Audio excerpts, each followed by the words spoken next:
¿Qué tal, mi gente? Hoy traigo un vídeo que es café para los muy cafeteros. O sea, que si no estás preparado para aguantar una buena chapa sobre valoración de compañías y acciones, mejor vea otro vídeo más fácil, que los hay en el canal. Dicho esto, hoy te voy a enseñar el modelo de análisis que utilizo para evaluar una compañía. Es un modelo que no tiene mucho, simplemente tiene una serie de puntos que a mí me gusta cubrir para entender cómo una compañía funciona y entonces hacer un análisis de por qué estoy invertido en esa compañía, qué estoy esperando, cuál es mi punto de entrada y mi punto de salida, más o menos. Ahora verás porque lo voy a ir describiendo en detalle y además voy a dar un ejemplo concreto de una compañía analizada con el modelo que yo utilizo y por qué al final de todo esto en realidad no entiendo nada de la bolsa. Vamos a ello.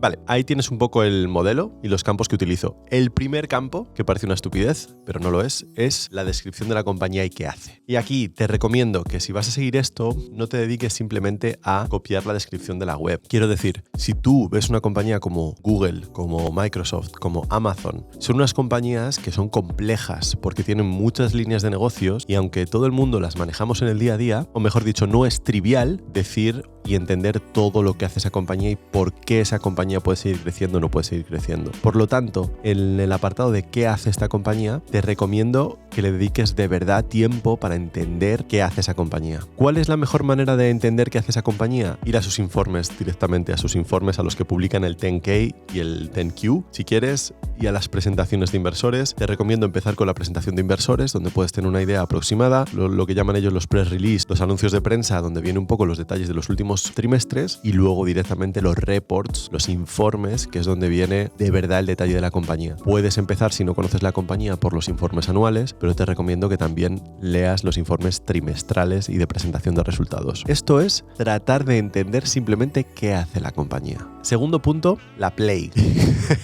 La play es el apartado que yo utilizo para poner por qué estoy invertido en esa compañía. Es decir, por qué la estoy comprando en el momento en el que la estoy comprando, qué tiene que pasar para que salga o qué tiene que pasar para que me quede. Esta es la play. Como luego vamos a ver el ejemplo, lo dejo ahí. USP significa Unique Selling Proposition, o sea, ¿qué hace única a esta compañía? Así de simple.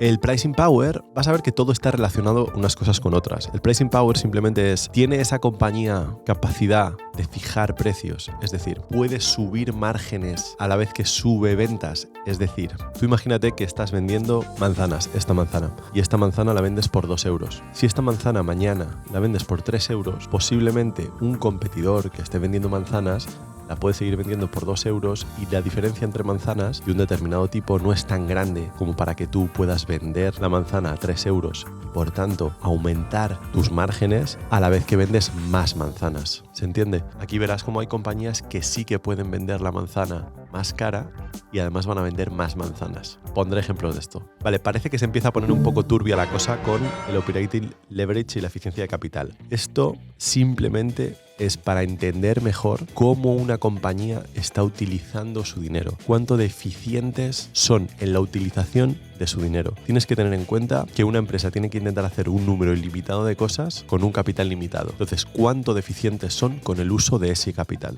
Por otra parte, el operating leverage viene a representar cuánto es el incremento en beneficios de la compañía o en EBITDA si tú aumentas ventas. Esto básicamente lo hago normalmente para compañías que tienen un coste fijo muy grande, pueden escalar mucho. Vale, voy a poner un ejemplo del operating leverage que creo que es bastante fácil de entender. En Tesla, para hacer el primer coche de Tesla, tú tienes que hacer un Cristo increíble. Tienes que montar la fábrica entera, preparar todos los procesos, contratar todas las personas y sacas un coche. ¿Cuánto cuesta ese coche?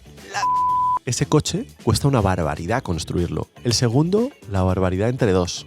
El tercero, barbaridad entre 3. Cuando llevas 4 millones de coches, ya no cuesta tanto. Eso es el operating leverage. Apalancamiento operativo, en español, perdonadme. En este apartado utilizo dos partes. La primera está más relacionada con lo que acabo de contar, apalancamiento operativo y la eficiencia de capital. Y la segunda está relacionada con el mercado y su escala. Es decir, lo que contaba en el vídeo de DocuSign. En el vídeo de DocuSign yo decía, ¿cuántas firmas más vas a poder vender? ¿Cuánto más vas a poder automatizar el proceso de firma o la gestión automática de contratos? ¿Cuánto dinero más van a dejar la gestión de identidades a nivel mundial? ¿Cuántos países faltan por adaptarlos? ¿Cuánto difícil es llegar a ellos? Porque si un mercado está ya lleno, por ejemplo, parece que le pasa un poco a Apple. Parece que Apple ahora tiene unos crecimientos estimados para los próximos años muy pequeños porque ellos ya han copado el mercado. Hay poco mercado más al que llegar. Tienes un crecimiento natural del mercado que estará en torno a un 3%, más o menos a nivel global, 3, 4, 5%, que es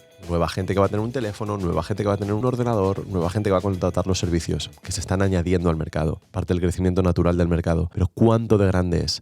Por ejemplo, si tú ahora mismo comienzas una compañía que se dedica a desarrollar un producto de inteligencia artificial, por hablar de la palabra clave de este año y del año pasado, que automatiza X procesos que hasta ahora no están automatizados, el mercado es el mundo entero. Por lo tanto, esa capacidad de crecimiento es gigante.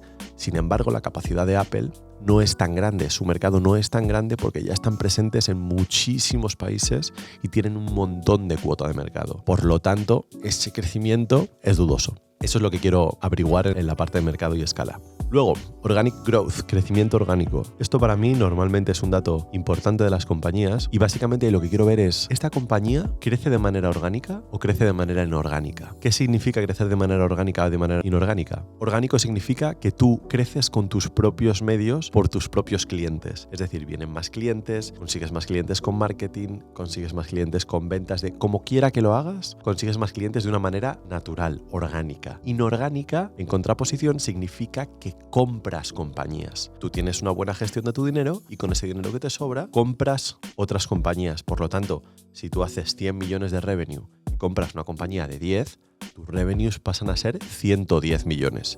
Si tu crecimiento orgánico no crece y tu crecimiento orgánico ha crecido en 10 millones, tu crecimiento total es de un 10% como compañía. En este caso, tu crecimiento total será igual a tu crecimiento inorgánico. Una compañía que no crece de manera orgánica normalmente me tiende a gustar menos que las compañías que crecen de manera orgánica. ¿Por qué? Pues por puro razonamiento básico. Me gusta una compañía que crezca porque la gente quiere comprar lo que vende, no porque ellos sean muy buenos haciendo mergers and acquisition, adquisición y compra de otras compañías. Eso no me gusta tanto. Capital Light y Net Debt EBITDA. Vale, Net Debt EBITDA es un ratio que mide la cantidad de deuda neta con el EBITDA. EBITDA, ya sabes que es Earnings Before Interest, Taxes y Amortizaciones, que es como el beneficio, aunque es una métrica que no es oficial, pero es como, a ver, ¿qué beneficio tienes así sin entrar en mucho lío? Eso es el EBITDA. O sea, el ratio entre deuda neta y EBITDA es un ratio que me parece interesante para medir cuánto de endeudada está una compañía. Bueno, en Capital Light, independientemente me refiero a los costes del capital. ¿Tienen mucho coste de capital para producir o tienen un coste de capital relativamente bajo? Cash flow, súper importante. El cash flow no solo es mirar cuánto tienen de cash flow, el cash flow es el dinero, realmente el dinero que le llega a la compañía a las manos, al banco. Entonces tú imagínate que tú puedes pagar o cerrar un contrato de 60 millones de dólares hoy, pero esos 60 millones de dólares los vas a cobrar en 5 años. Por lo tanto, tu cash flow de hoy no son 60 millones de dólares, sino que será cada vez que te llegue un pago de ese contrato de 60 millones a lo largo de 5 años, tu cash flow irá aumentando en ese pago. Vamos, que tu cash flow es el dinero que te entra en el banco.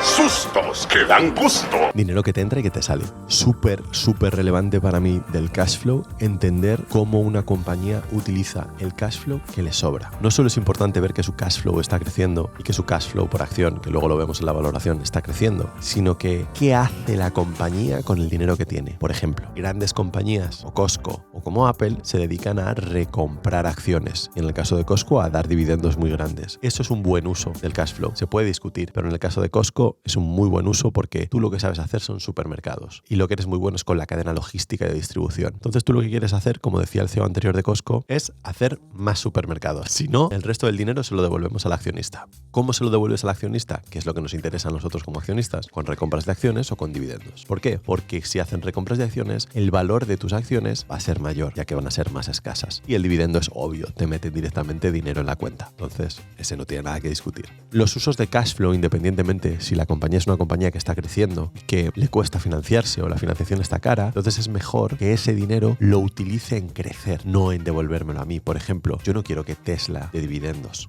Yo no quiero Palantir, por ejemplo, por decir una compañía que no tengo, pero que está muy trendy siempre, se ponga a repartir dividendos. No tiene sentido. Tienen que invertir en su tecnología y seguir haciendo eso. Competidores, esto es obvio, simplemente tener una idea de quién más hay en el mercado, cuánto de buenos o de malos son, porque normalmente si encuentras un sector que te gusta, puedes querer invertir en varias compañías de ese sector. El ejemplo más fácil de esto es en FinTech, en todo lo relacionado con medios de pago, están Visa y Mastercard. Mucha gente no decide Mastercard es mucho mejor que Visa, voy a invertir en Mastercard, sino que dice voy a invertir en Mastercard y en Visa porque me gusta el sector, porque creo que tienen un oligopolio y porque creo que es muy difícil entrar y competir con ellos. Entonces invierto en los dos. Es curioso y es necesario entender cuáles son las dinámicas de competencia en un mercado. Finalmente tenemos la valoración y en la valoración podemos entrar en muchos ratios. Ya conoces algunos de los que menciono siempre, pero el price to earnings, el EV/EBITDA, el free cash flow yield, hay varios ratios por los que medir una compañía. De todas maneras, la valoración, yo lo que considero es que la valoración es una cosa independiente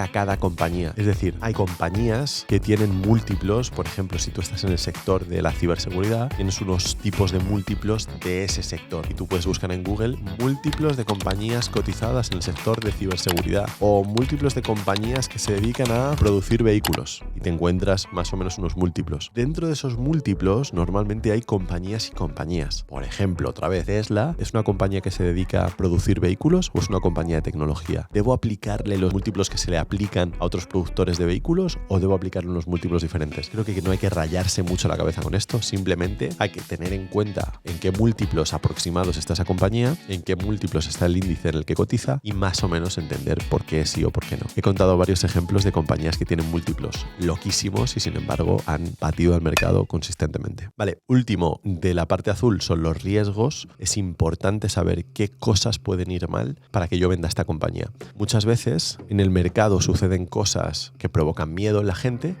¡Oh, por Dios, tengo miedo! Que hace que una compañía baje de precio. De repente, a lo mejor un 15. Entonces, tú tienes que ir a los riesgos y decir, esto es muy de Warren Buffett, ¿esto es un riesgo temporal o es un riesgo realmente estructural y esta compañía va a cambiar su tendencia alcista?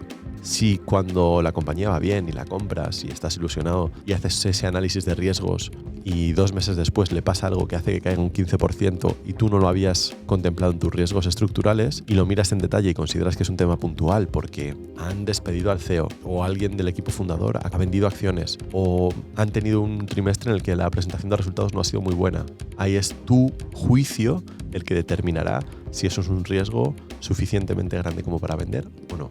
Vale, y luego la parte rosita es de seguimiento. Yo lo que hago es una actualización normalmente del último trimestre como mínimo, donde pongo highlights, titulares de lo que está pasando con esa compañía que me gusta o que no me gusta. Y finalmente lo que hago es un escenario. ¿Cómo creo que esta compañía va a estar en los próximos 3 años, en los próximos 5 años y en los próximos 10 años? Spoiler, nadie lo sabe. Nadie lo sabe. El tema es, cuando tú llevas 3 años invertido en una compañía, está bien que mires tu escenario a 3 años, guardes una copia de lo que has hecho hoy en 2024 y en 2027 cuando lo mires, lo mirarás más frecuentemente. Pero de todas maneras en 2027 que mires tu escenario, tu análisis de 2024 y digas, ¿yo por qué pensaba que esta compañía era buena? ¿O yo por qué pensaba que tenía estos riesgos? Y eso te va a hacer mejor inversor. El hecho de que estés constantemente poniendo a prueba tu juicio y por qué has hecho una cosa o por qué has hecho otra, te va a ayudar mucho.